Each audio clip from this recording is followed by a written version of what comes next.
Hola a todos los amigos de Filosofía Apuntes. Estamos a 4 de febrero del año 2024 con este apunte sobre Bartolomé de las Casas, de único vocationis modo, es decir, del único modo de atraer a todos los pueblos a la verdadera religión, obra de 1537. Es una de las obras más importantes en el corpus del dominico Fray Bartolomé de las Casas, pero lamentablemente la obra no se encuentra en su completa integridad, pues solo se han rescatado algunos capítulos, tal como diría el Papa Paulo III, id y predicad a todas las criaturas. Las Casas utilizaría esta misma fórmula con respecto a los indios. Este es un texto que nos muestra que el único modo de hacer que los indios se conviertan al cristianismo es por los medios pacíficos de un verdadero cristiano. Y este es el único modo y el verdadero. Por lo tanto, por esto podemos ver y podemos descartar inmediatamente cualquier tipo de fuerza en los medios empleados para persuadir a alguien. Vamos entonces a analizar este interesante texto de Bartolomé de las Casas, que yo considero que es, con la apologética historia sumaria, es uno de los mejores. De los mejores. Vamos entonces allá.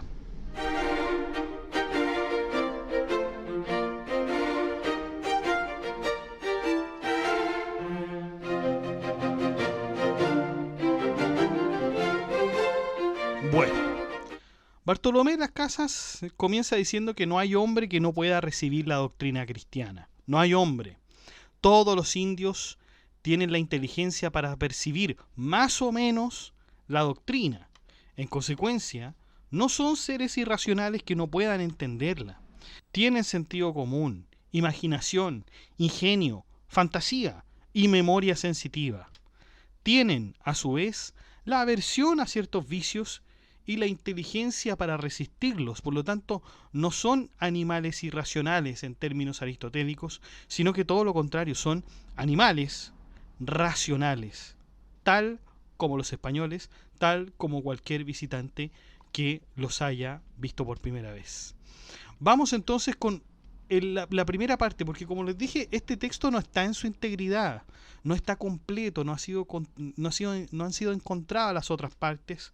Por lo tanto, nosotros solamente vamos a ver un fragmento, que es un fragmento enorme, un fragmento por lo menos de 200 páginas. De hecho, no se sorprendan si es que nos saltamos algunos capítulos, porque justamente esos capítulos no existen. Entonces, por ejemplo, vamos ahora a hablar de lo primero y después vamos a hablar de lo tercero. Entonces, para que no se pierdan.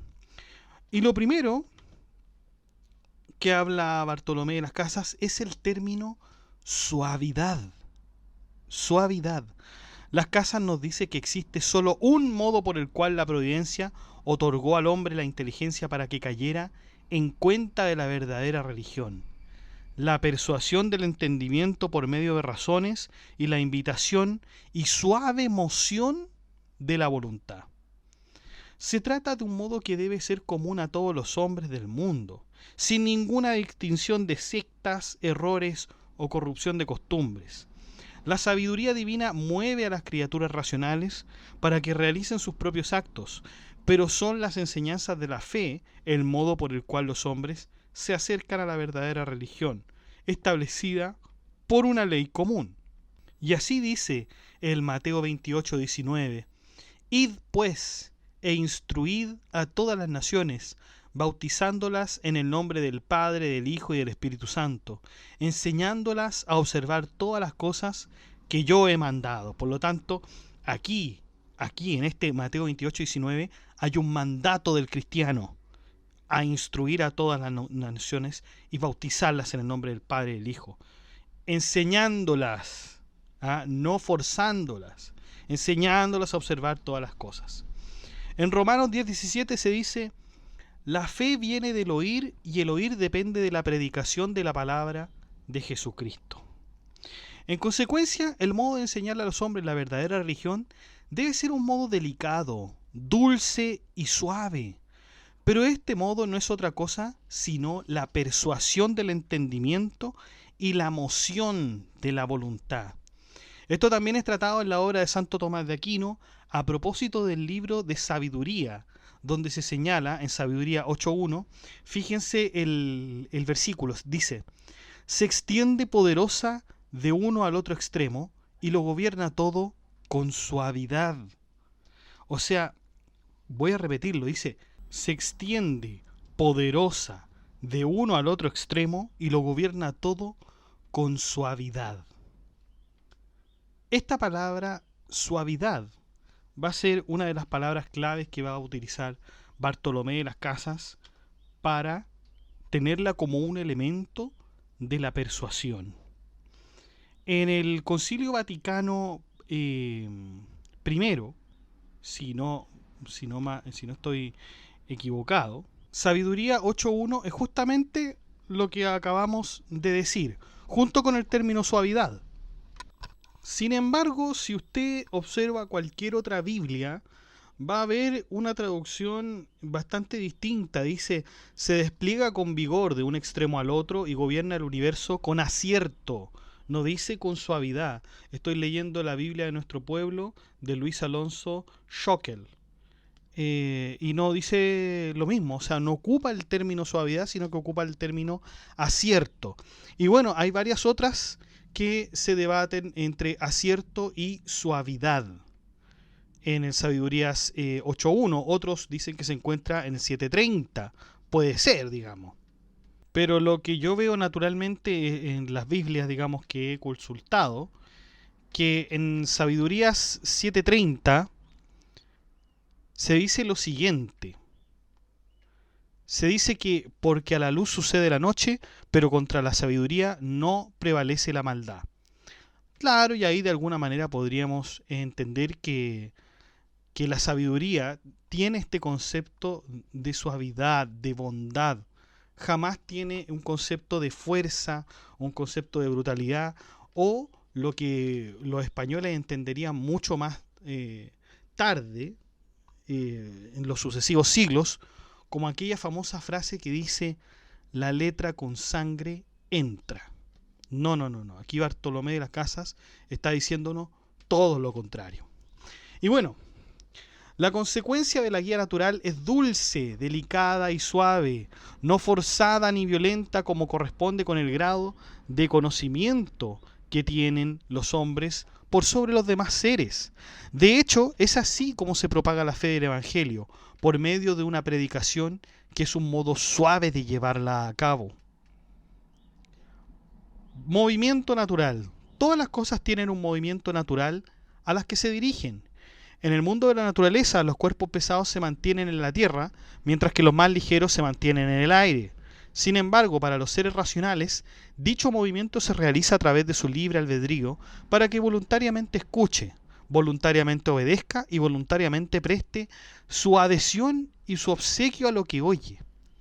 Luego, el modo de mover, dirigir, atraer o encaminar a la criatura racional al bien, a la verdad, a la virtud, a la justicia, a la fe pura y a la verdadera religión, ha de ser un modo que esté de acuerdo con la naturaleza y condición de la misma criatura racional, es decir, un modo dulce, blando, delicado y suave, de manera que de su propio motivo, con voluntad de libre albedrío y con disposición y facultades naturales, escuche todo lo que se le proponga y notifique acerca de la fe, de la verdadera religión, la virtud, la verdad y demás cosas.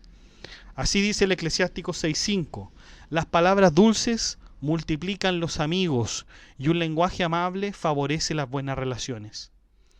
De este ejemplo, Las Casas nos dice que San Clemente y San Silvestre, por medio de palabras dulces y lenguaje amable, eran no solamente amados por los cristianos, sino que también por los judíos.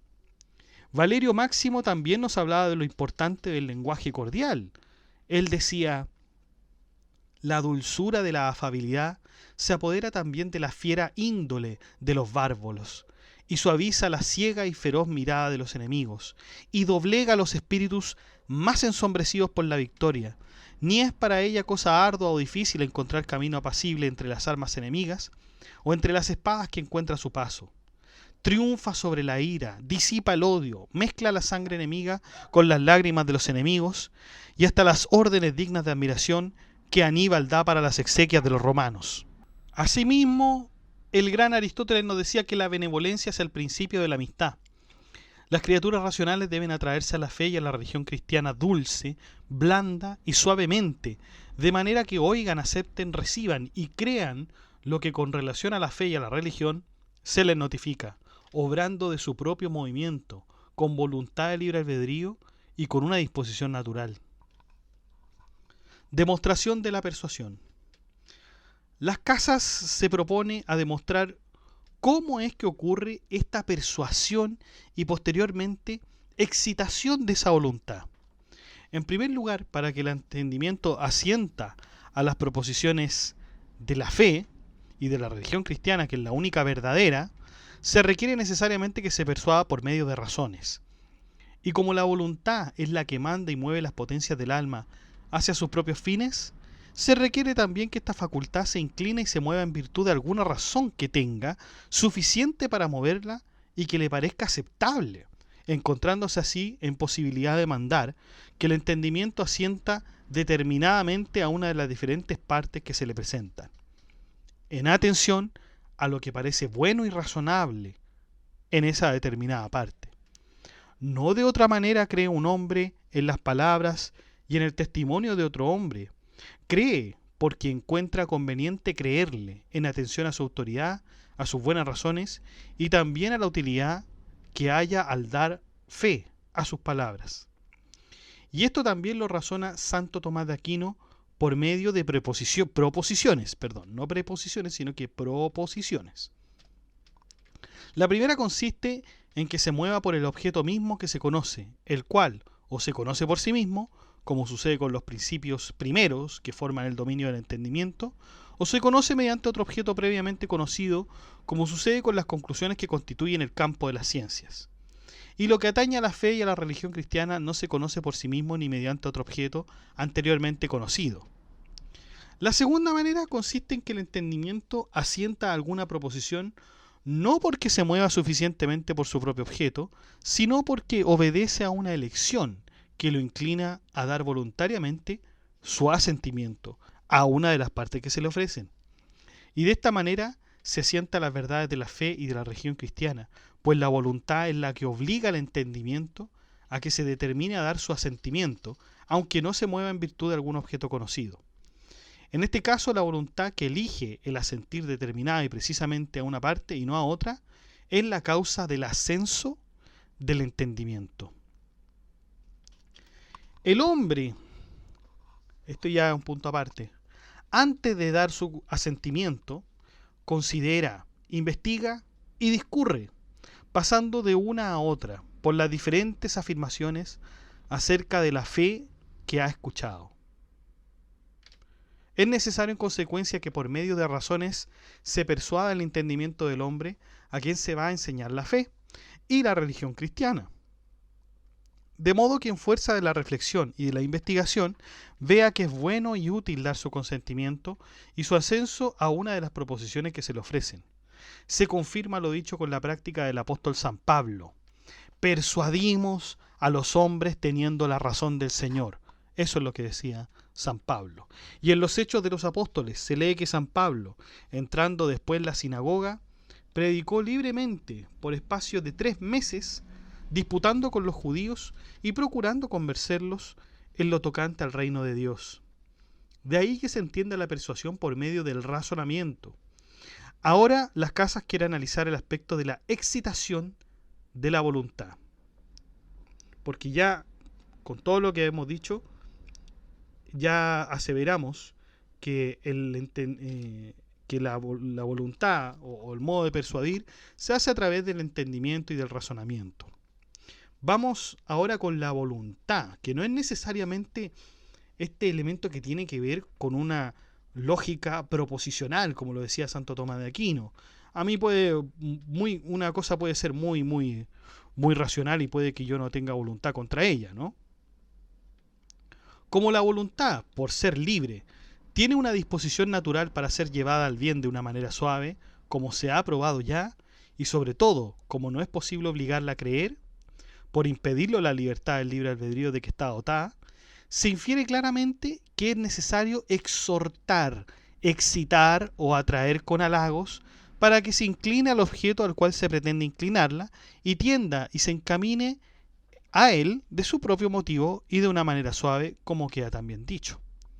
San Ambrosio, el maestro de San Agustín de Hipona, decía que hay exhortación cuando convidamos a los hombres a realizar alguna buena obra usando palabras suaves, dice San Ambrosio.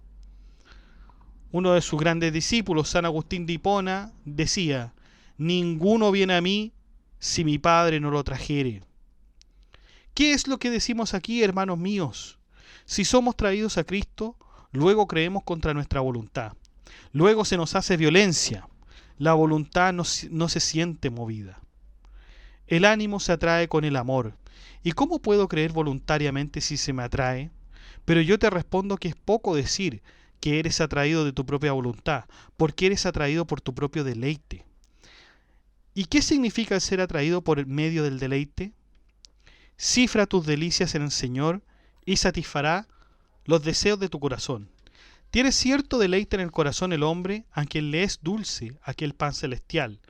Y en verdad, si el poeta pudo decir que a cada uno lo atrae su propio deleite, atrayéndolo no a la necesidad, sino al deleite, no la obligación, sino la delectación, con cuánta mayor razón podemos decir nosotros que se atraen a Cristo los hombres que se deleitan con la dicha, que se deleitan con la virtud, que se deleitan con el pensamiento de la vida eterna, siendo Cristo la suma de todos estos deleites. Dame un amante y sentirá lo que digo, dame al que desea. Continúa San Agustín. Le enseñas a la oveja una verde rama y la atraes. Le muestras al niño unas nueces y los atraes también. Puedes atraer todo lo que tú quieras atrayéndolo con el amor. Atraer a cualquiera sin lastimar su cuerpo, porque lo atraes con lazos del corazón.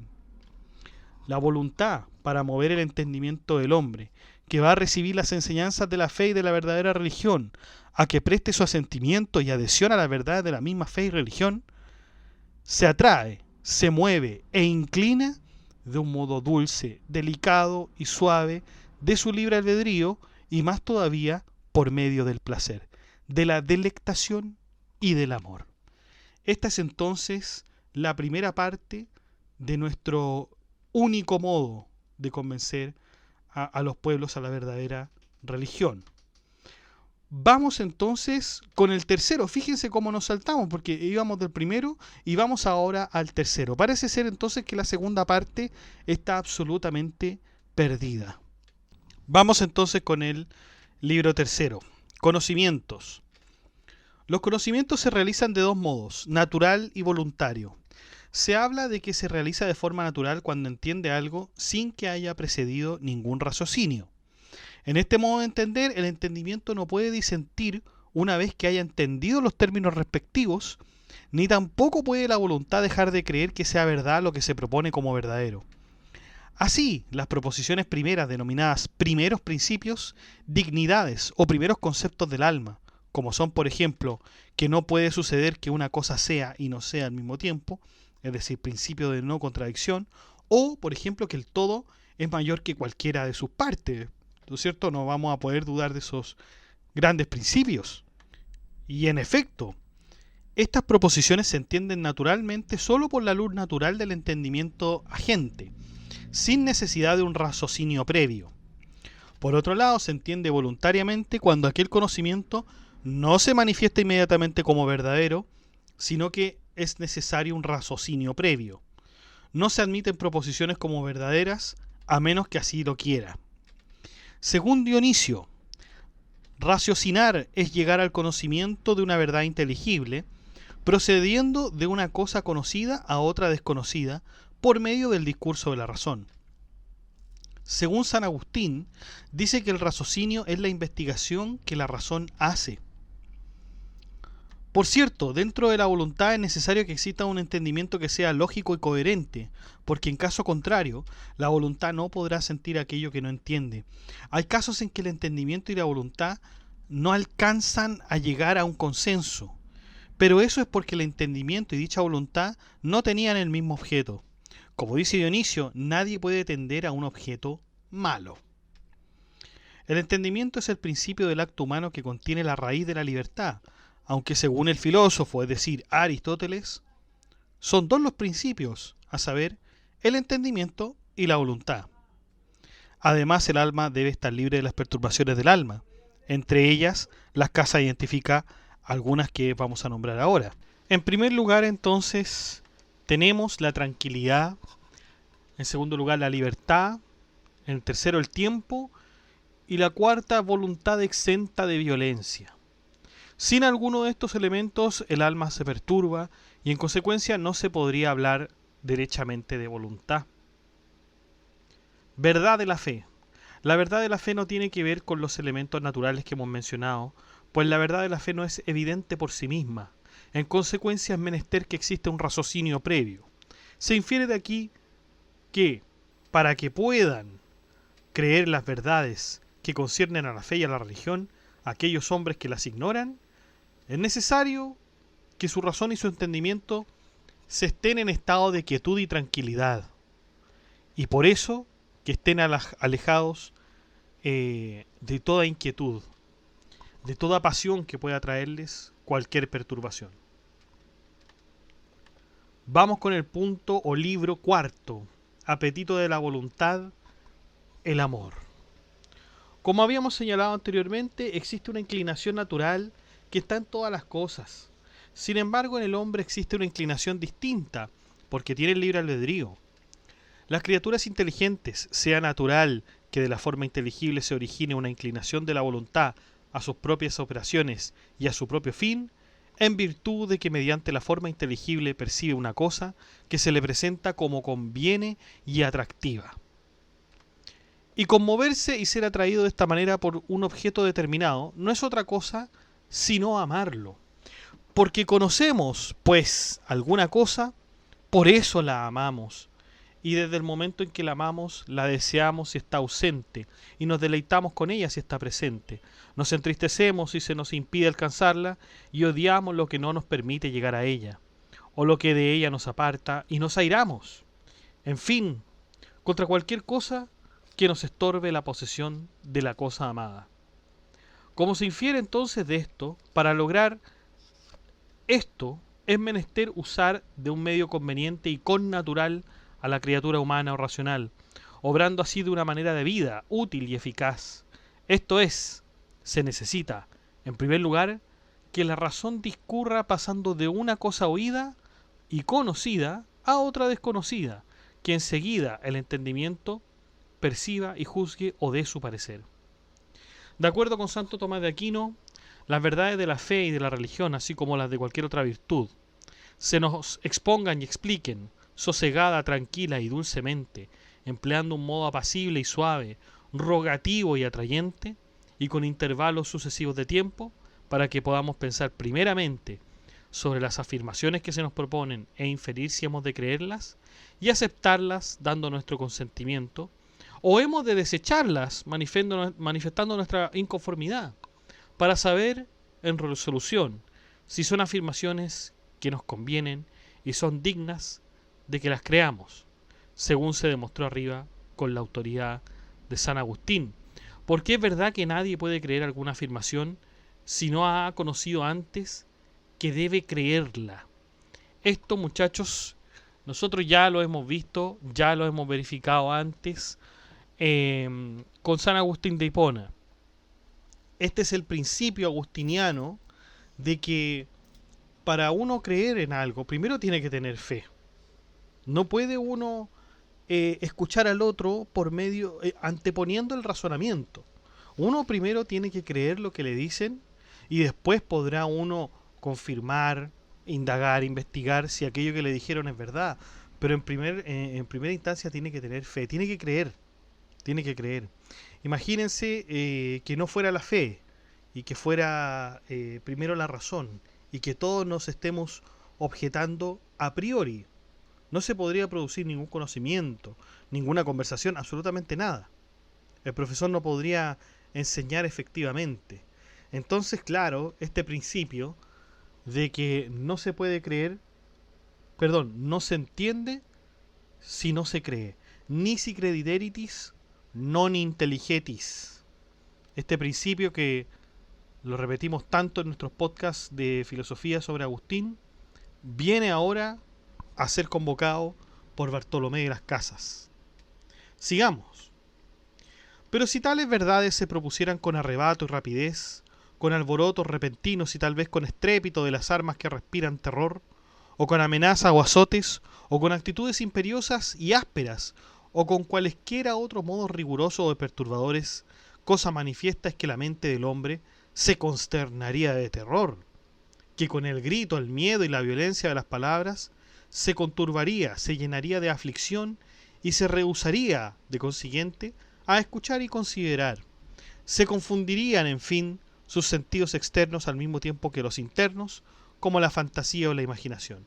Y el resultado vendría a ser que la razón se anublaría y que el entendimiento no podría recibir ni percibir una forma lúgubre y odiosa, puesto que estimaría todos estos modos como malos y detestables, y no tendría por tanto ninguna afinidad o conveniencia con el acto de creer, sino por el contrario, una disconformidad y una incongruencia de las más detestables. Por todo eso, el alma estaría mucho más propensa a odiar y rechazar cuando se le va explicando algo de manera violenta. Vamos con la parte quinta. El predicador o maestro, que tiene el encargo de instruir y atraer a los hombres a la fe y religión verdaderas, debe estudiar la naturaleza y principios de la retórica, y debe observar diligentemente sus preceptos en la predicación para conmover y atraer el ánimo de los oyentes con no menor empeño que el retórico u orador que estudia este arte, y observa en su oración sus preceptos para conmover y llevar a sus oyentes al punto que se propone. Sin embargo, existen cosas que naturalmente exceden el entendimiento de los hombres. Por ejemplo, que Dios sea uno y trino. Por eso el predicador o maestro debe estar muy bien preparado. Los ánimos se ganan con la suavidad de la voz, con la modesta expresión del semblante, con la ostentación de la afabilidad y con la delicadeza apacible de las palabras, cosa que, según el mismo Marco Tulio Cicerón, son las más a propósito para atraer la benevolencia del auditorio. En un texto que nosotros también analizamos en nuestros podcasts hace ya varios años, casi 10 años, porque vamos a cumplir 10 años dentro de poco, toda la virtud que la elocuencia tiene para persuadir se apoya en estas tres condiciones: demostrar la verdad de las afirmaciones que defendemos, cautivar el ánimo de los oyentes y lograr moverlos para que acepten lo que pretendemos. Estas son una de las características de la oratoria, dice Marco Tulio Cicerón. Y al igual que Cicerón, San Agustín era otro de los hombres que consideraba la oratoria como un elemento esencial. ¿Y qué decía Agustín? Decía lo siguiente: como en el arte oratorio pueden persuadirse tanto las afirmaciones verdaderas como las falsas, ¿quién osará decir que la verdad haya de presentarse inerme en quienes la defienden contra la mentira? ¿Cómo puede ser que quienes se empeñan en persuadir la falsedad o conozcan ya a sus oyentes o con el modo de hablar en el exordio logren hacerlos benévolos, atentos o dóciles, y que los defensores de la verdad ignoren estos medios de persuasión? ¿Cómo es posible que aquellos expongan el error con gravedad, con perspicuidad, con verosimilitud, y que estos no obren de igual modo tratándose de la verdad? ¿Quién puede ser tan necio que no pueda pensar con cordura en esto? El instruir viene de la necesidad, el deleitar corresponde a la suavidad, y el persuadir es propio de la victoria. En consecuencia, Agustín quiere decir que el orador debe ganarse el ánimo de sus oyentes. Debe ganarse el ánimo debe ser entonces persuasivo también. Vamos con la parte sexta. Del mismo modo que se lleva la religión a la audiencia, también debe hacerse con la ciencia. Pero para el conocimiento de la ciencia es imprescindible que el oyente deba creer en primer lugar, lo que habíamos dicho de San Agustín. Ahora bien, la causa de la fe no es el orador, sino que es más bien Dios. Leamos el Efesios 2:8. Porque de pura gracia habéis sido salvados por medio de la fe. Y esto viene de vosotros, siendo como es un don de Dios. Tampoco en virtud de vuestras obras anteriores, puramente naturales, para que nadie pueda gloriarse. Ese fue el Efesios 2:8. Por otro lado, el entendimiento del creyente encuentra ayuda en algunas cosas creadas, como son el testimonio de los milagros, la enseñanza que recibe a las personas mencionadas y a las veces también algunas razones humanas que, a manera de persuasiones probables, llegan con facilidad al hombre a entender que verdaderamente hay que creer las verdades que se creen. Así se entienden las palabras de San Agustín. En la adquisición de la ciencia se presupone en nosotros la existencia de ciertos gérmenes de las ciencias, es decir, la existencia de los primeros principios del entendimiento, que desde luego se conocen con la luz del entendimiento agente, mediante las especies abstraídas de los seres sensibles, como ya se había dicho. En estos principios universales, como en elementos germinadores, están contenidas todas las conclusiones científicas, y la mente, partiendo de estos conocimientos universales, se encamina a la intelección actual de todos los modos de conocimiento particulares que anteriormente conocía de solo un modo, es decir, del modo universal y encima como una potencia. Y entonces puede decirse que el hombre ha llegado al conocimiento de la ciencia. Y este germen ha sido puesto ahí por Dios. Otro de los gérmenes importantes que yacen dentro del hombre es aquel que implica la búsqueda de la verdad. Pero esta no es la verdad de la ciencia, sino que es la verdad a la que Dios se refiere. Ahora bien, ¿cómo se verifica esta verdad? Bartolomé de las Casas nos dice que por medio de los milagros, es decir, el predicador debe saber comunicar la maravilla de los milagros ocurridos. Conocida pues la verdad mediante la explicación de la fe, es razonable que nazca necesariamente la inclinación de la voluntad por la delectación que naturalmente produce la verdad divina, que ha empezado a conocerse o a creerse y que supera todas las demás delectaciones. Vamos con la parte séptima. Se necesita entonces un guía que instruya en los conocimientos que hemos mencionado. Y aunque es cierto también que el solo hábito de la fe, sin el auxilio de tales recursos, podría ser suficiente, si Dios quisiera, con todo, en virtud de una ley común, tratándose por lo menos de los adultos, se requiere necesariamente la doctrina exterior, la instrucción, la narración, la exposición o explicación de lo que ha de creerse para que puedan recibir la fe y conseguir su salvación. Dice el Romano 10:17. Así que la fe viene por el oír, y el oír por la palabra de Dios. Mas digo, ¿no han oído? Antes bien, por toda la tierra ha salido la voz de ellos, y hasta los cabos de la tierra sus palabras. Ahora bien, ninguno puede obrar mediante los solos hábitos infusos de la fe, de la esperanza y de la caridad, porque están como adormecidos y ligados, como si se encontraran en individuos que estuvieran durmiendo, principalmente tratándose de los párvulos, y también de los adultos, cuando al bautismo no ha precedido ninguna explicación de la fe o ninguna instrucción aclaratoria por medio de la enseñanza externa.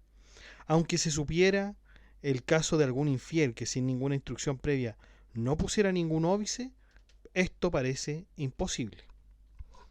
Por lo tanto, a las personas, cualquiera que ésta sea, se le deben exponer los artículos de la fe. Pues es evidente que si algún infante se criara entre sarracenos e infieles, nunca podría creer por el camino ordinario los artículos de la fe en virtud de los hábitos infusos, a no ser que nueva y actualmente se le explicaran para que a continuación, viniendo entre cristianos, pudiera formar el hábito adquirido. Así se excitan y actúan, por decirlo así, los hábitos infusos con los hábitos adquiridos mediante las enseñanzas de los padres o maestros o con los estudios sagrados. Vamos con la parte octava, enseñanza libre de perturbaciones.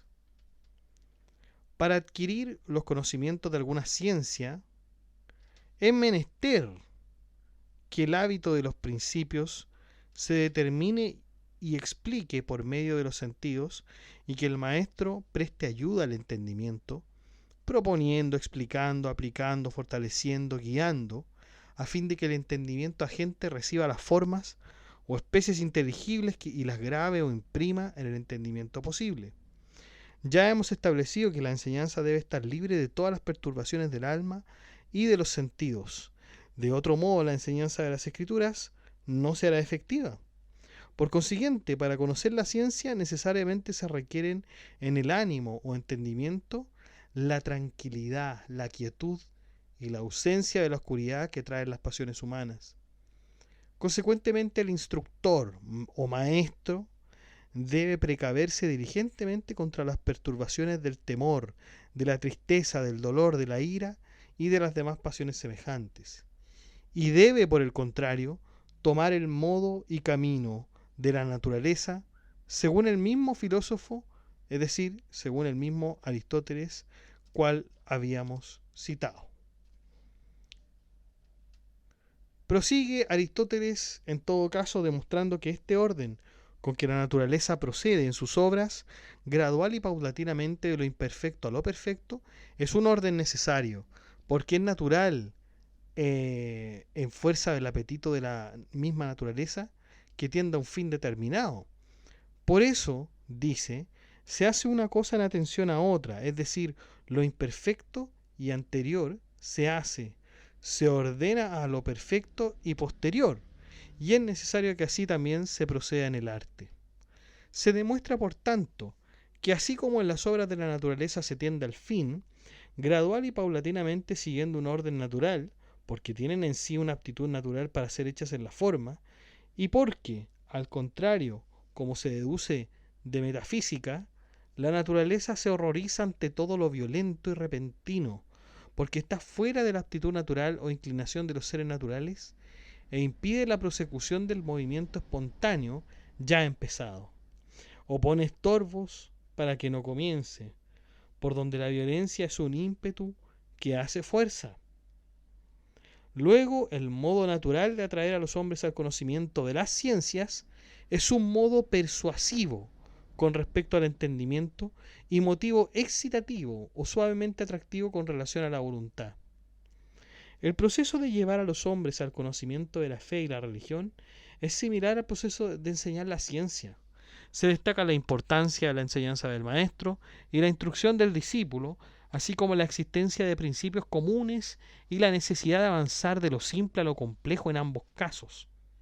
Se argumenta que el método para atraer a los hombres hacia la fe debe ser tranquilo, persuasivo y delicado, como siempre lo he repetido, similar al de la enseñanza científica. Por lo tanto, resumimos la importancia de la enseñanza del maestro y la instrucción del discípulo, la existencia de primeros principios comunes naturalmente conocidos, la semejanza de la definición o explicación de los principios o verdades creíbles, así como los hábitos sobrenaturales infusos, la necesidad de proceder de lo imperfecto a lo perfecto, proponiendo primero afirmaciones simples y luego complicadas, la sugerencia de un método tranquilo, persuasivo y delicado para atraer a los hombres hacia la fe y la religión. El método entonces para atraer a los hombres a la fe y a la verdadera religión, como venimos diciendo, persuasivo, delicado y tranquilo. Vamos entonces con el libro o la parte novena. La fe y la verdadera religión no pueden alcanzarse con las fuerzas de la naturaleza, puesto que son dones sobrenaturales que exceden todas las facultades naturales. Es necesario, para instruir a los hombres, que se esfuercen en la naturaleza en cuanto nos sea posible.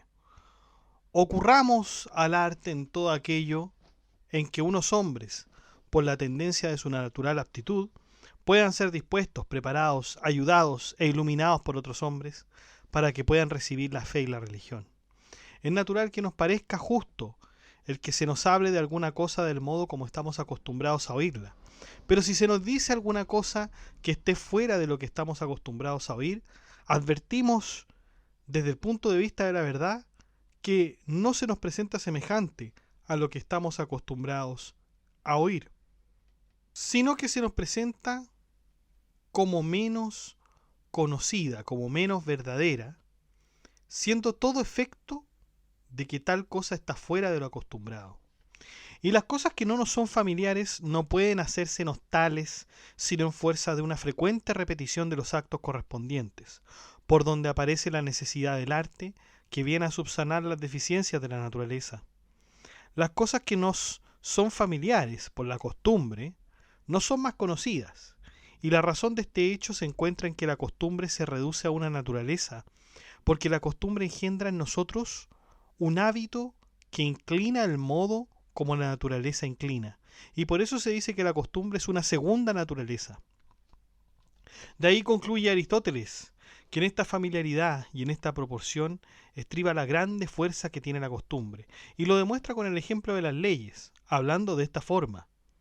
Las leyes dictadas por los hombres manifiestan por la experiencia cuánta es la fuerza que tiene la costumbre, porque para que se preste sentimiento a las leyes, influye más en fuerza de la costumbre, lo que aduce su fabulosa y pueril mente que el mismo conocimiento de la verdad. Por esta razón, algunos legisladores, para atraer a los hombres del mar y atraerlos al bien, incluyeron en sus leyes algunas cosas que se conforman con la diversa manera de ser de los pueblos y naciones, aunque algunas de ellas fueron frívolas y vanas.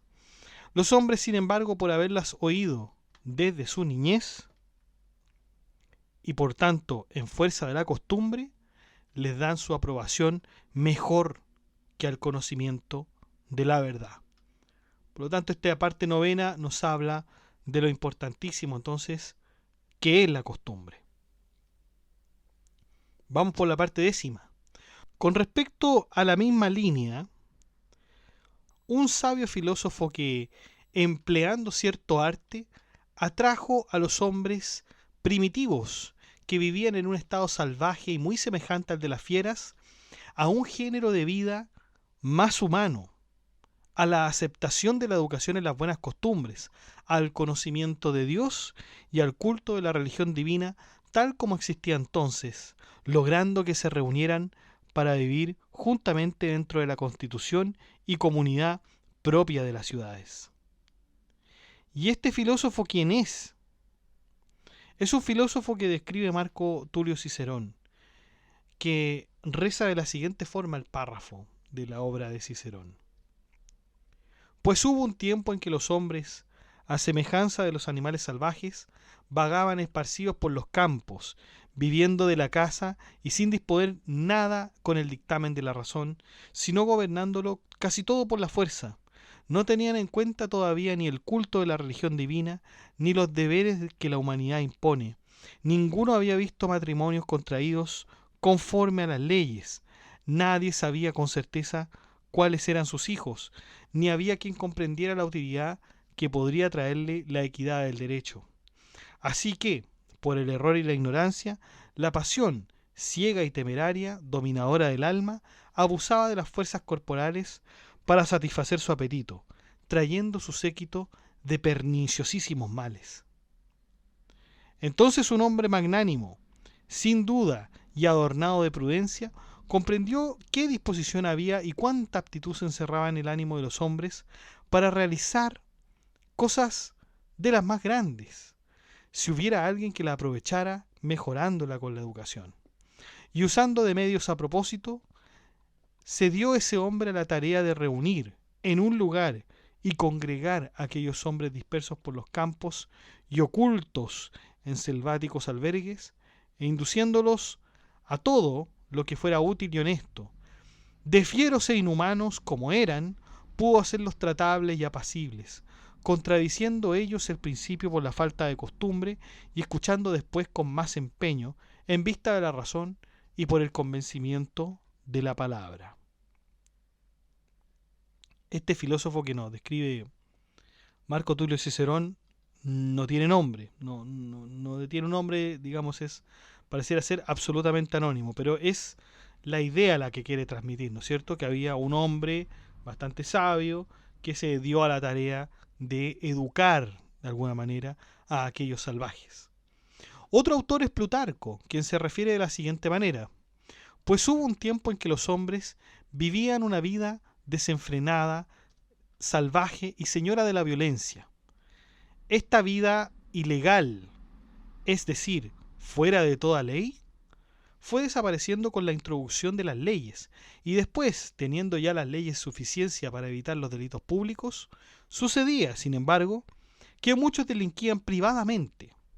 Surgió entonces un hombre inteligente que rebatió el error, poniendo la verdad en sus justos términos y persuadiendo a los hombres que había un Dios que vivía con una vida que nunca envejecía, quien oye y ve esto y tiene bastante inteligencia.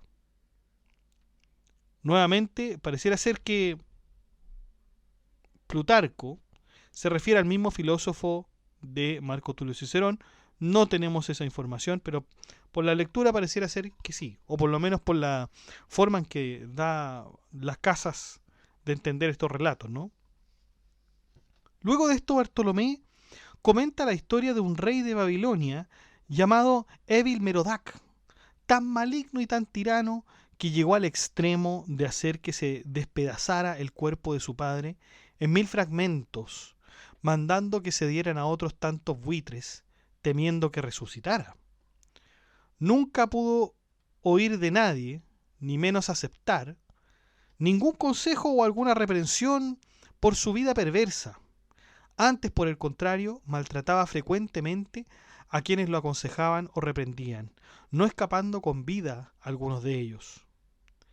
Sin embargo, un filósofo llamado Jerses, del cual nuevamente, muchachos, no tenemos ninguna información de un filósofo que se haya llamado Jerses. Sí tenemos la historia de este rey de Babilonia, de Evil-Merodach, pero nada relacionado con el filósofo Jerses. Y que si tuviera alguna relación con este rey tampoco. Pero bueno, miren lo que nos quiere decir Bartolomé Las Casas.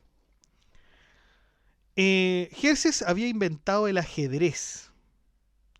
Le ayudó a jugarlo a este rey que acabamos de describir, que era bastante violento. Lo ayudó a jugarlo, someterlo a una vida dirigida por el razonamiento y la inteligencia. Es decir, Jerses, que podía ver que este rey era realmente un tirano, vio en él una oportunidad de hacerlo más civilizado, más rey que tirano. ¿Y cómo lo hizo? Por medio del juego, muchachos. Por medio del juego. Es verdad, el juego tiene sus efectos no solo en los niños, sino que también en los adultos. Tiene efectos que, bueno, no cabe hablar aquí latamente, decir ampliamente de eso, porque eso ya tendríamos que verlo en filosofía de la educación. Y eso ya es otro tema que nos va a mandar para otro lado, así que por lo pronto uno puede entender que el juego de repente cambia la forma de ser de las personas, y lo hizo con este rey. El rey, con el tiempo que jugaba ajedrez, se volvió mucho menos violento y al contrario logró cambiar su costumbre. El rey no lo podría creer y le preguntaba a este filósofo cómo es que me hiciste lograr cambiar y todo eso. Y el filósofo le dice, bueno, yo te vi tirano, te presenté este juego y él hizo que te acostumbraras a pensar de manera táctica y de manera inteligente cómo gobernar. Vamos con el capítulo entonces 11. En este apartado Las Casas nos dice que otra de las formas de atraer a la fe a los hombres es por medio del ejemplo. La fe de los antiguos creyentes, la de los posteriormente que les sucedieron y la nuestra es la misma y única fe, esto es, la fe de los hombres que vivieron antes de la ley, durante la ley y actualmente en la ley de gracia. De acuerdo con Santo Tomás, los padres que vivieron antes de la ley instruían a sus familias en las cosas divinas con el modo de una exhortación paternal. De este sentir es también el filósofo, es decir, Aristóteles, quien, al exponer las diferentes leyes referentes al gobierno doméstico, dice que los padres de familia deben ingeniarse para gobernar a los miembros de su casa con benignidad y mansedumbre. Se infiere de lo aducido que el modo natural y propio de la instrucción y exhortación paternales es delicado y dulce, lleno de blandura y amor, e igualmente atractivo y suplicante. Y por consiguiente, un modo que persuade el entendimiento y excita y atrae suavemente la voluntad. Simeón, entre otras cosas, dijo: guardaos, hijos míos, de todo celo y de toda envidia, obrad con sencillez de ánimo y con buen corazón, pensando en el Padre de vuestro Padre, a fin de que derrame sobre vuestras cabezas la gracia, la gloria y la bendición, como lo veis en él mismo. Vamos con la parte duodécima, continuando con aquellos personajes bíblicos que profesan una buena enseñanza. Tenemos a Isaac, quien dijo: vivid con sencillez de corazón, pues por ella he conocido la complacencia del Señor.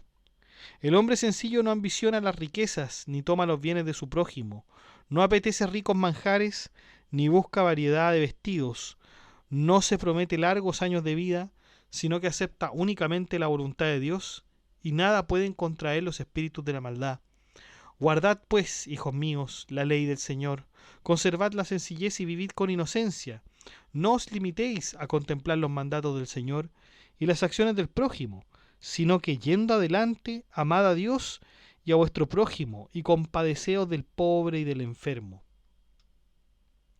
El profeta Daniel dijo: oíd, hijos de Dan, todos mis discursos, prestad oídos a las palabras de vuestro Padre. Durante toda mi vida he aprobado en mi corazón lo que es bueno, porque le complace a Dios la verdad acompañada de las buenas obras. He detestado el daño, la mentira y la ira, porque son cosas que enseñan al hombre toda suerte de maldades. Os confieso ahora, hijos míos, que en lo íntimo de mi corazón me alegré de la muerte de José, hombre amante de la verdad y del bien, que me regocijaba en su bendición, porque nuestro Padre lo amaba más que a nosotros. Neftalí dijo: os temerán los animales y los ángeles os recibirán. Procurad pues ser entendidos y prudentes en las cosas de Dios, conociendo el orden de sus mandatos y las leyes con que se rigen todas las cosas, para que Dios ame. El patriarca Benjamín habría dicho: y vosotros, hijos míos, amad al Señor Dios del cielo y oíd sus mandatos, imitando al bueno y santo varón José, temed al Señor y amad al prójimo. A nuestro padre Jacob le pidió también José que orara por nuestros hermanos y que no les imputara el Señor la maldad que hubieran podido meditar contra él. Y por eso exclamó Jacob: oh José, hijo mío, venciste las entrañas de tu padre. Y abrazándolo comenzó a besarlo largo tiempo, diciéndole: se cumplirá en ti la profecía del cielo acerca del Cordero de Dios y Salvador del mundo. Porque el Inmaculado será entregado por los injustos, y el que no tiene pecado morirá por los impíos, en medio de la sangre de la alianza, para salvar a las naciones y a Israel, y desterrará al demonio y a sus servidores. Contemplad, hijos míos, el fin que tiene el hombre bueno, imitad su misericordia con buena intención, para que adornéis también con coronas de la gloria. El hombre bueno no tiene la vista entebrecida. Se comprueba pues con evidencia, para inferir nuestra conclusión, dice Bartolomé de las Casas, de las mencionadas exhortaciones paternales de los patriarcas, que el modo conveniente y connatural a la criatura racional, con que ha de instruirse a los hombres a la verdadera religión, es y ha sido siempre persuasivo con respecto al entendimiento, y excitativo y delicadamente atractivo con relación a la voluntad. Es decir, un modo razonable, tranquilo, modesto, blando, pausado, suave y dulce. Y queda así comprobada una vez más la primera conclusión. Siguiendo con los antiguos, Las Casas nombra a otros más. Por ejemplo, al profeta Samuel, que dijo: Ahora bien, aquí tenéis a vuestro rey. Con todo, si temiereis al Señor y le sirviereis y escucháis su voz, y no fuereis rebeldes a sus palabras, entonces así vosotros, como el rey que os gobierna, seréis dichosos siguiendo al Señor Dios vuestro. Pues voy a invocar al Señor y enviará repentinamente truenos y lluvias, con lo que todo el pueblo temió en gran manera al Señor y a Samuel. Y dijeron todos junto a Samuel: ruego por tus siervos al Señor Dios, Dios tuyo, para que no muramos. No temáis, sin embargo, no os apartéis del camino del Señor, sino servidle de todo vuestro corazón, ni queráis descarriaros en pos de cosas vanas. Por lo demás, dejo de mí cometer tal pecado contra el Señor, que yo cese nunca de rogar por vosotros. Yo os enseñaré siempre el recto y bueno camino. Así pues, temed al Señor y servidle de veras, y de todo vuestro corazón, ya que habéis visto las maravillas que ha obrado en vosotros. Hay otro ejemplo de Esdras que dice: se puso en pie en una tribuna de madera que había mandado hacer para este fin, de hablar al pueblo. Abrió pues Esdras el libro a vista de todo el pueblo, como que se hallaba en un lugar más elevado que todos. Y así que le abrió, púsose en pie toda la gente. Vamos entonces con la parte 14.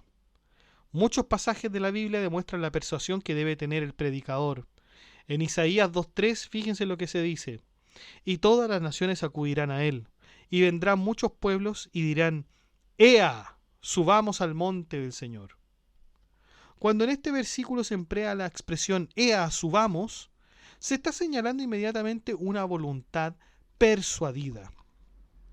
En general, de acuerdo con las casas, esta ha sido la línea en que los padres antiguos han enseñado y traspasado sus enseñanzas. Fue un método persuasivo porque toca el entendimiento, y atractivo o suavemente motivo y exhortativo en lo que mira la voluntad, y consecuentemente que es un modo que debe seguirse del todo en la enseñanza de la fe y religión cristianas. 15. Luego de ver la forma en que enseñaban los padres antiguos, toca la forma en que lo hizo Cristo, que realizó dicha enseñanza. El modo, la forma que Cristo estableció y mandó que se observaran al enseñar y anunciar su evangelio y su fe a las naciones esparcidas por todo el mundo y durante todos los tiempos, desde su ascensión a los cielos hasta el día del juicio, es un modo o una forma establecida por la sabiduría y providencias divinas. En consecuencia, en esta parte veremos cómo el Nuevo Testamento también nos guía en la enseñanza prudente. Así dice el Mateo 10:16: mirad que yo os envío como ovejas en medio de lobos, o según dice, como cordero entre lobos, que es lo mismo. Por tanto, sed prudentes como serpientes y sencillos como palomas, pues os entregarán a los tribunales y os azotarán en sus sinagogas. Venid a mí todos los que andáis agobiados con trabajos y cargas, que yo os aliviaré. Tomad mi yugo sobre vosotros y aprended de mí, que soy manso y humilde de corazón, y hallaréis el reposo para vuestras almas, porque suave es mi yugo y ligero el peso mío. Esto es solo un poco de la demostración de que el Nuevo Testamento también incita a la suavidad. Ahora, claro, nosotros habíamos leído lo primero de Mateo 10:16 y dice, claro, mirad que yo los envío como ovejas en medio de los lobos. Pero se va a explicar esto, se va a explicar esto. Así que sigamos. 16. Una de las formas más importantes a considerar en la enseñanza a otros es el saludar. Saludar no solo significa una muestra de respeto, sino que también es un requisito fundamental para identificar y apreciar al otro. Por esto Cristo señalaba que siempre era mejor adelantar al otro en el saludo. Es curioso porque nosotros también hemos visto esto en los estudios que realizamos sobre el Talmud muchachos. En el Talmud también se comentaba esto de adelantar en el saludo, que es una de las formas más, más nobles, ¿no es cierto?, de presentarse a otra persona, adelantar en el saludo. Esto es ver a una persona y ser uno el primero en saludarla.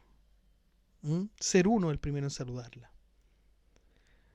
En la homilía 32 a San Mateo se dice: no queráis pensar que, porque sois doctores, tengáis derecho a esperar que aquellos os lleven el saludo a donde estáis.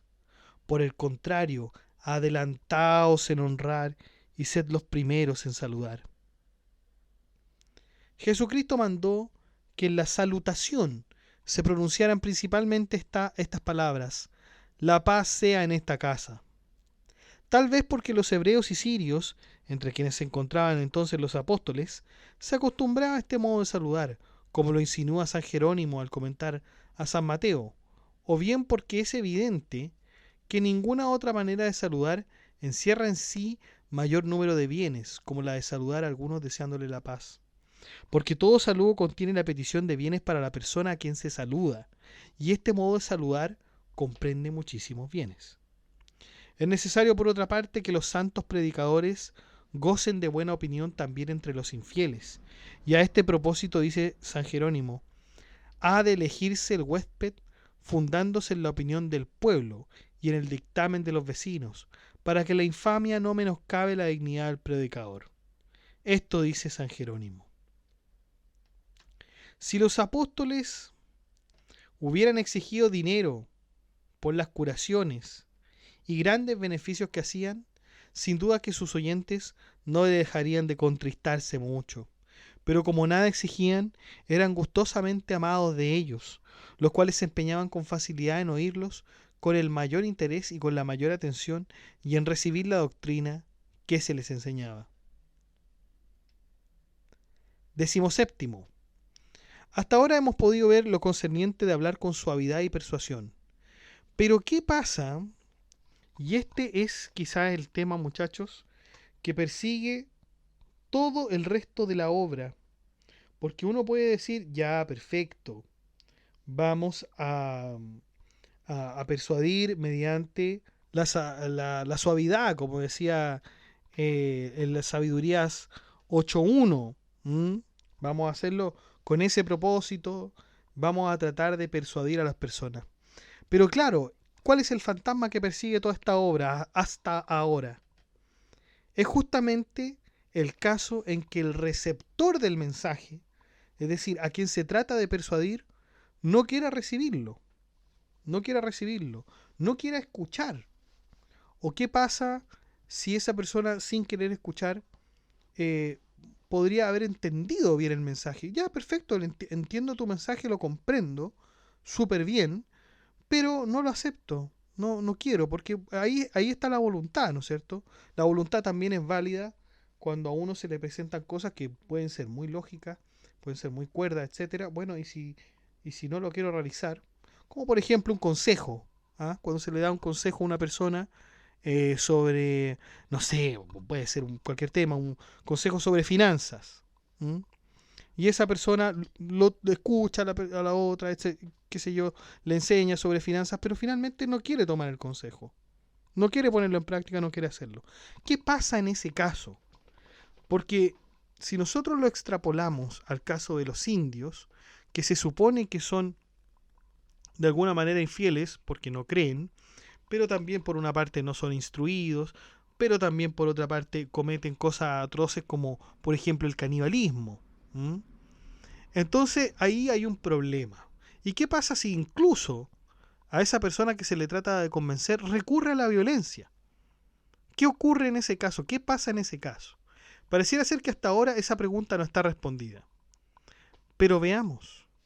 Dice Bartolomé de las Casas: en ese caso, el Señor dice: caso que no quieran recibiros, les dice, ni escuchar vuestras palabras, saliendo fuera de la tal casa o ciudad, sacudid el polvo de vuestros pies. Sacudid el polvo de vuestros pies. En verdad os digo que Sodoma y Gomorra serán tratadas con menor rigor en el día del juicio que la tal ciudad. Se ve en estas palabras que Cristo concedió a los apóstoles solamente la licencia y autoridad de predicar el Evangelio a los que voluntariamente quisieran oírlo, pero no las de forzar o inferir alguna molestia o desagrado a los que no quisieran escucharlos. No autorizó a los apóstoles o predicadores de la fe para que obligaran a oír a quienes se negaran a ello, ni los autorizó tampoco para castigar a quienes los desecharan de sus ciudades, porque no estableció para castigarlos ninguna pena corporal, sino una pena eterna. Porque dice este versículo, caso que no quieran recibiros, dice, ni escuchar vuestras palabras, saliendo fuera. Y en ningún caso dice, ya, no dijo insistid y predicadles. No dice eso el versículo. Dice, de hecho, dice sacudid el polvo de vuestros pies. Pero no dice insistan en predicarles, quieran o no quieran, perseveren pertinazmente en desecharlos, no dilatéis el castigo, infligiendo penas humanas, etc. ¿Por qué, muchachos? ¿Por qué? Porque el castigo, a pesar de que el cristiano tiene esta labor de persuadir en la fe, digamos, de tener fe y mostrarle al otro que la fe es posible, el castigo es solamente reservado para Dios. El único que puede castigar es Dios. No se ordenan penas corporales, o sea, si ni a los apóstoles se les ordenó una pena corporal, mucho menos a los demás. Entonces, de la exposición anterior podemos deducir lo siguiente. Así como Cristo no estableció ninguna pena corporal para castigar en este mundo, a lo menos por los hombres, a quienes no aceptaran su fe, esto es, a los que no creyeren, sino que una pena eterna. Después de esta vida, como se desprenden estos testimonios, Marcos 16:16, pero el que no creyere será condenado. Entonces,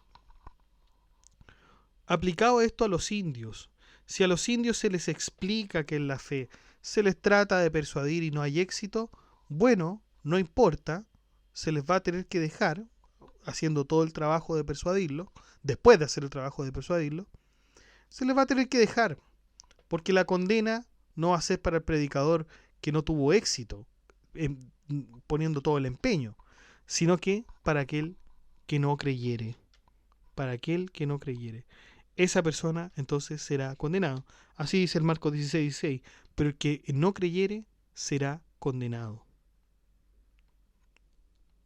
Se evidencia, decimos, que de ninguna manera se ha de hacer el mal o fuerza, o se ha de castigar a los infieles que nunca hayan recibido la fe, cuando se nieguen a escucharla o a recibir a los predicadores de la misma fe.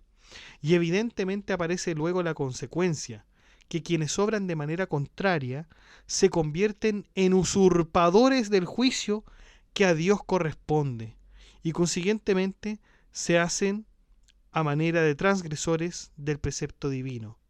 Recordemos también aquel versículo que dice, no juzguéis o seréis juzgados. Al único que le toca juzgar es a Dios. Ahora, claro, nosotros, por las lecturas de Santo Tomás de Aquino, nosotros también habíamos visto que los jueces también pueden juzgar y que los jueces también tienen una especie de mandato divino. Bueno, eso ya es más controversial, pero quiero hacer la salvedad. Sería bueno entonces que en este punto usted también escuchara los podcasts que tenemos de Santo Tomás de Aquino con respecto a la justicia. Muy interesante aquellos preceptos, porque Santo Tomás de Aquino, por lo menos entre los jueces, es muy citado. Vamos con la parte 18ª. En esta parte hay que entender dos claves.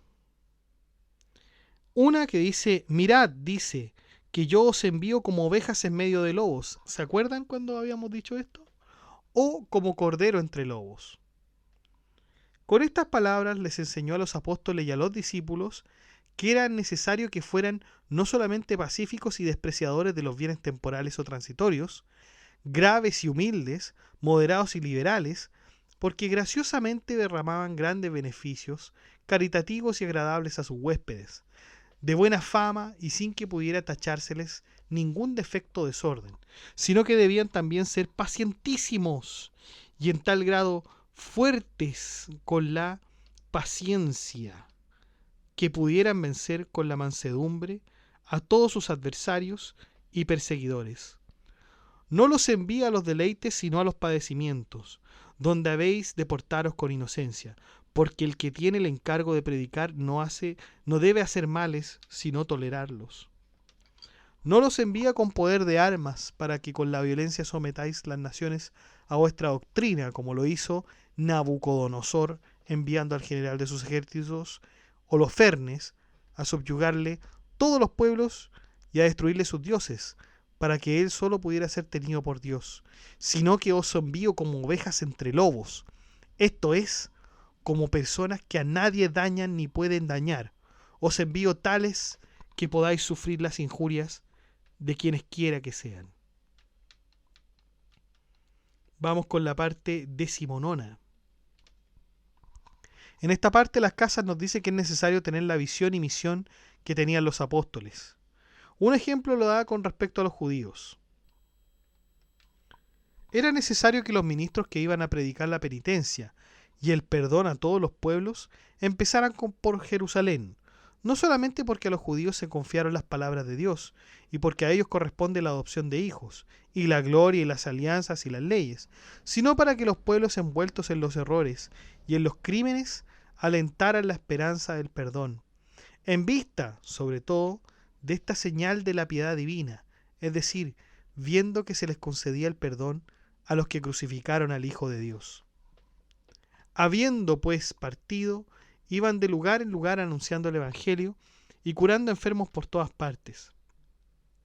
Predicar la penitencia y el perdón de los pecados en nombre de Jesucristo, testificar que Él es quien fue constituido por Dios como juez de vivos y de muertos, persuadir que todos los profetas dan testimonio de que cuantos crean en Él recibirán en virtud de su nombre la remisión de sus pecados, convencer a todos los pueblos envueltos en el error y en los crímenes, de modo que se animaran e indujeran a esperar el perdón de sus antiguos delitos, atraídos por las muestras de la divina piedad que prometía el perdón de su pecado a los mismos judíos que habían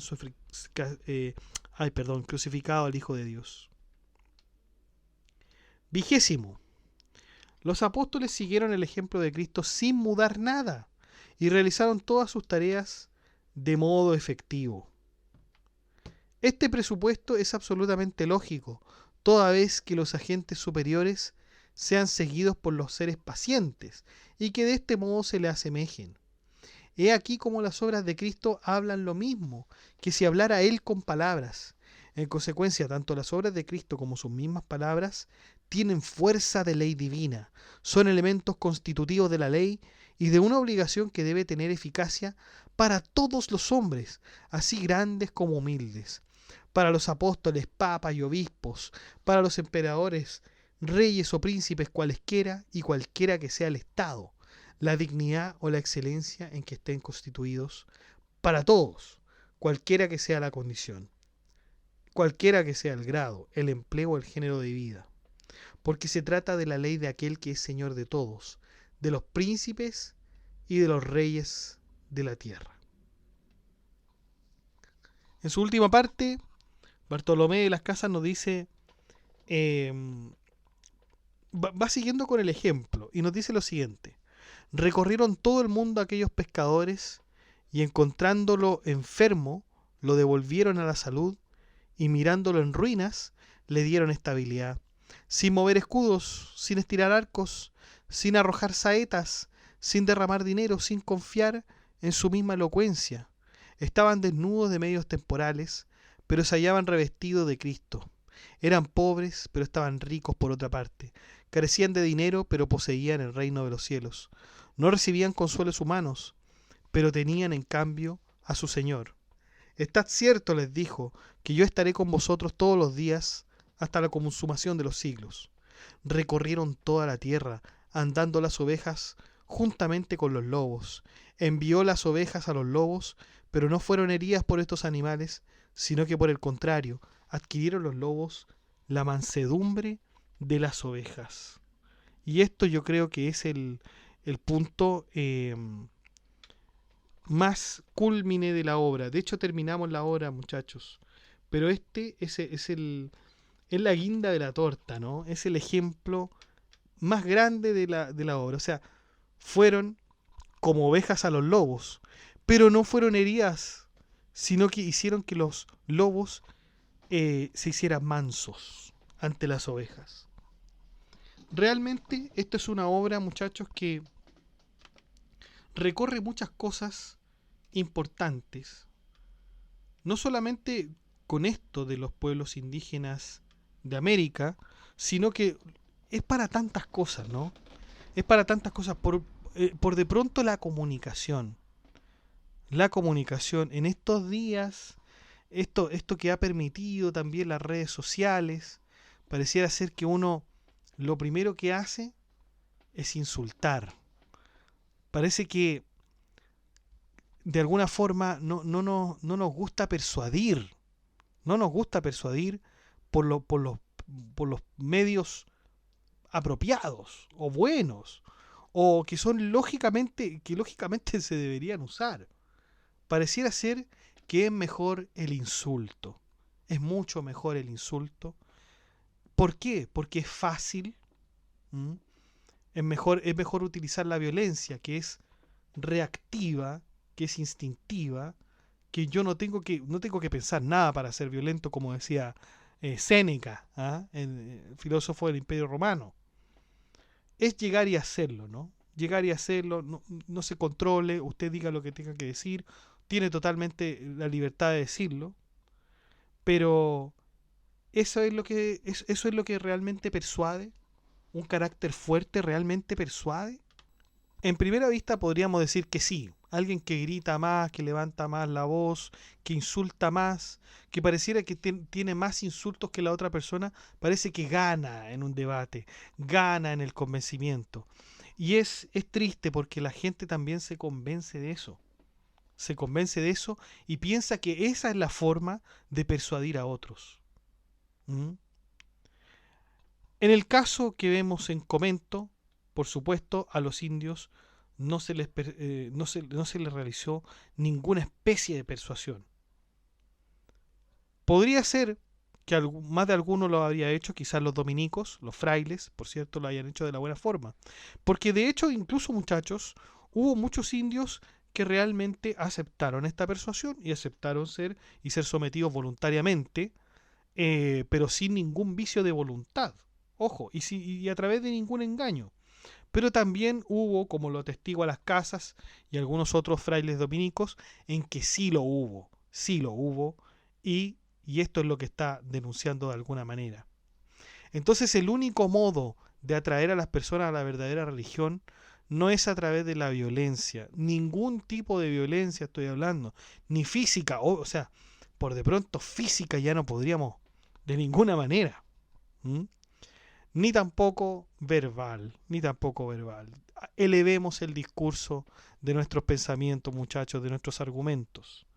Y fíjense que esto no tiene solamente efectos en el hablar cotidiano o en la comunicación, como había dicho, sino que también tiene efectos en la legislación. En la legislación también tiene efectos. Sobre todo cuando nosotros hablamos del derecho civil o derecho privado. El derecho privado. Porque ¿cuáles son los vicios del consentimiento, muchachos? ¿Cuáles son los vicios del consentimiento? En primer lugar, la voluntad sin vicios. O sea, la voluntad debe estar sin vicios. No puede haber fuerza. No puede haber fuerza para que alguien me haga firmar un acto contrato. No puede haber fuerza. Tampoco puede haber dolo, es decir, un engaño, una maquinación fraudulenta destinada a engañar a una persona para celebrar un acto contrato. Y sobre el punto que estamos hablando, la voluntad debe ser libre y espontánea, y aquella fuerza no debe existir, porque si hay fuerza, no hay consentimiento. no hay consentimiento. Que parece ser aterradora, la verdad es que solamente es aparente. Porque el verdadero consentimiento solamente se puede hacer de una forma suave, con lo que yo estoy absolutamente de acuerdo, y jamás con la fuerza, con la violencia.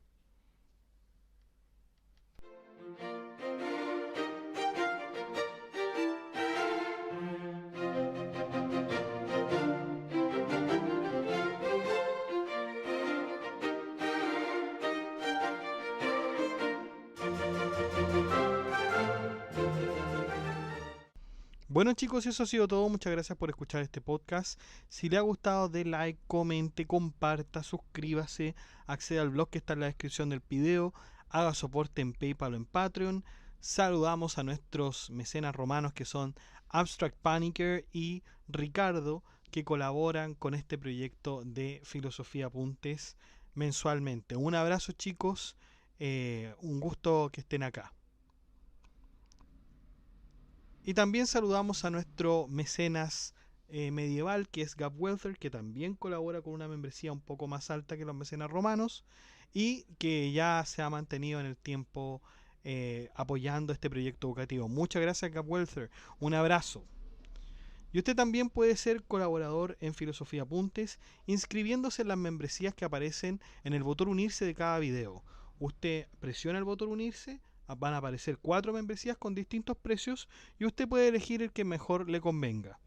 Si no le acomoda ninguno de esos precios, de todas maneras usted puede colaborar con Filosofía Apuntes haciendo clic en el botón gracias y poner la suma que a usted más le acomode. Que estén muy bien, cuídense, chao.